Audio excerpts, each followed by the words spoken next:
A book never goes out of style.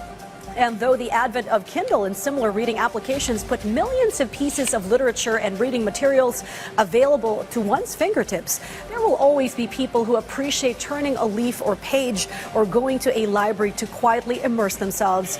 Much like when the Egyptians went gaga on the discovery of papyrus and the world turned crazy good upon Gutenberg's invention of the printing press, as our Gab Humilde reports.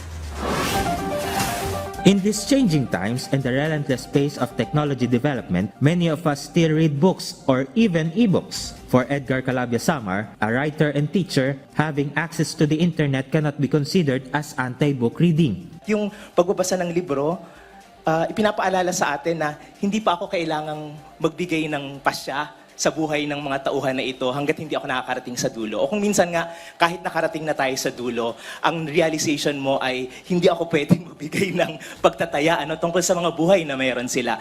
Kataas-taasan ang kaya kong ibigay ay pag-unawa sa uri ng buhay na mayroon itong mga ito. At itong mahalagang paalala na ito na baka hindi opinyon o paghusga o pagtataya ang kailangan ko, kundi pagkakataon na pakinggan ang kwento ng iba. Baka ito yung mahalagang na ipapaalala sa atin ng pagbabasa.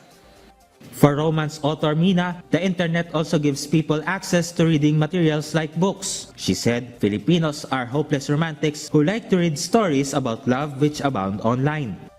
It is not online content versus books. These stories start online. We are writing online. We are selling our books digitally. The internet is a way to actually get stories. Sure. And then this is the next stage. Sure, like, where sure. do you get the book? According to National Book Development Board Executive Director Charis Aquino Tugade, most of the books in bookstores and libraries are English titled and published internationally, with only a few locally titled and published books found on bookshelves. The reason being is it's difficult to find our own titles. It's difficult to find bookstores and libraries that carry our own.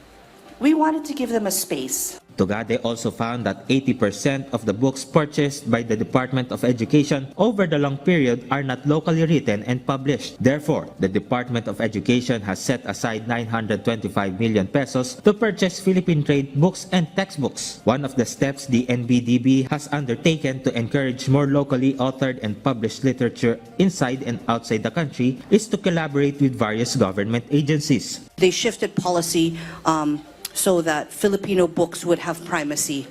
So that new policy that came out last year, that's a very, very big win to move. Now the NBDB, we're really, as we try to saturate our market, our Philippine market, we're also going international.